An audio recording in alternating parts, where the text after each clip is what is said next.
Hi friends. So, ఇంక ఇయొచ్చేసి మా ఆడపడుచు వాళ్ళ ఊరికెళ్ళాను. అక్కడ జెండాలు జేశారు. ఫంక్షన్ జరిగిందని చెప్పి ఆ వీడియోస్ మీతో షేర్ చేసుకున్నాను గదా! ఎవరైనా చూడని వాళ్ళుంటే గనక ఇక్కడ లింక్ అనేది ప్రొవైడ్ చేస్తాను. ట్యాగ్ చేస్తాను. చూసేయండి ఎలా ఉన్నాయి ఏంటిదో కామెంట్ బాక్స్‌లో కామెంట్ చేయడం మర్చిపోవద్దు ఫ్రెండ్స్. ఇంకా ఇక్కడ ఏంటి అంటే గనక అక్కడ జెండాలు ప్రిపేర్ చేస్తుంటే ఇంకా మా వాళ్ళు మేమంతం కలిసి ఇక్కడ ఆటోలో కూర్చొని డిస్కషన్ చేసుకుంటూ ఉన్నామనమాట. అంటే కొన్ని అట్లా వీడియోలు అలా తీయని మా పాపకిస్తే మా పాప తీస్తూ ఉంది. అటు ఇటు మొత్తం అంతా తీస్తూ ఉంది. ఇంకా ఇక్కడ ఏంటి అంటే, మా ఆయన ఆ రోజే వచ్చాడని చెప్పాను గదా! ఇంకా బాబుతో ఆడుతూనే ఉన్నాడు వచ్చినప్పటి నుంచి. అది గాక ఆయన ఉండడం లేదంట. ఎటు అంటే అటు వెళ్ళిపోతున్నారు. అది కాలువలుంటాయి గదా! అటు ఇటు క్లోజ్ చేయలేదనమాట. ఓపెన్‌లోనే ఉన్నాయి.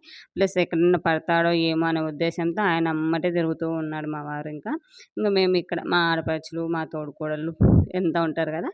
ఇంక మేమైతే కూర్చొని కబుర్లు చెప్పుకుంటూ ఉన్నామన్నమాట. చాలా రోజులైంది గదా! కలిసి ఎలా ఉన్నారు? ఏంటి సంగతులు? ఇంకా ఇక్కడ కూర్చున్న అమ్మాయి వచ్చేసి మా ఊరే ప్లస్ మా మేనమామ కూతురు తిను. అందుకనేసి మాట్లాడుకుంటూ ఉన్నాము.